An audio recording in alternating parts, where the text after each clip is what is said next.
of former prisoners and tried hard to imagine the helplessness of being in the Stasi's clutches. The numbers that are quoted tell a story too.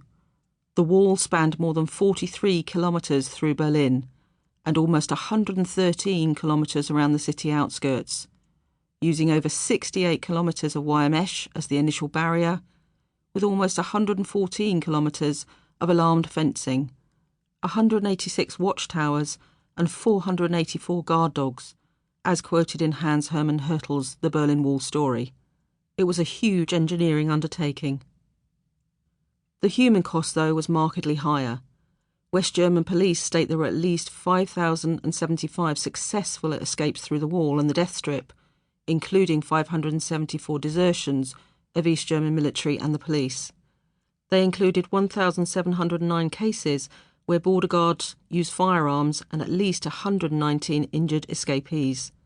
There were 37 bomb attacks, and, the most chilling statistic, 138 people died on the Berlin Wall or as a direct result of trying to escape. The youngest was little over a year and the oldest aged 80, although most were young people in their 20s. An unknown number died as a result of worry or of the desperate impact on their lives and that of their families. Everyone lost something. I hope I have done justice to a city that has survived so much in the 20th century to become the Berlin of today, a vibrant city of culture and art with an emphasis on freedom. More than anything, a visit to Germany's capital proves that segregation is pointless, as in any country across the world. People are just people, and they absolutely do not want to be pigeonholed, either metaphorically or with the aid of a dirty Great Divide. The wall fell, and the people triumphed for a reason.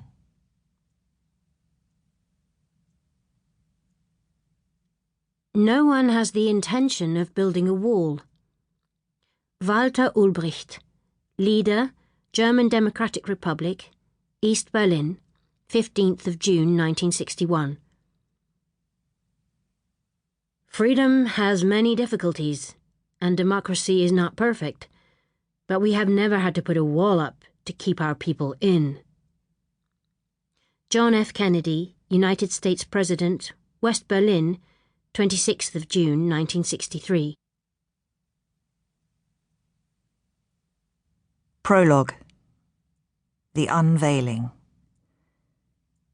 13th of August 1961, West Berlin. Looking on at the scene of quiet chaos in front of him, his mind goes oddly to the map-makers, colleagues in his own government offices, who will need to redraw their lines dramatically after this day. For now, they remain blissfully unaware, safely tucked up in their beds. But on waking, Hans Fleisch knows they will be called on to sharpen their darkest pencils and bring out the black, permanent markers to take account of the phenomenon occurring before his very eyes, having been plucked out of his bed at a moment's notice to be an official observer on the west side. He palms at his face, eager to rub fatigue and disbelief away, hoping, but not expecting, that this nightmare might just disappear.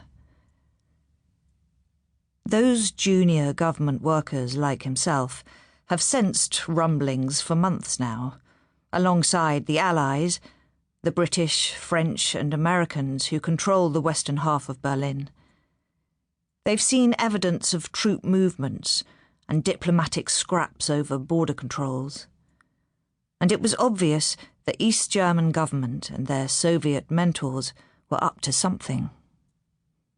Except nobody knew what.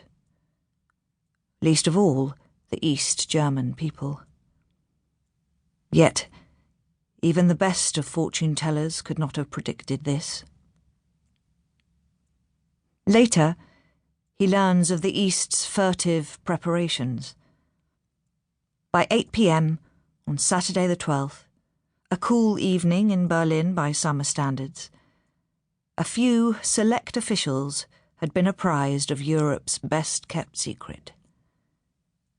Sealed orders for Operation Rose were opened. Only senior officers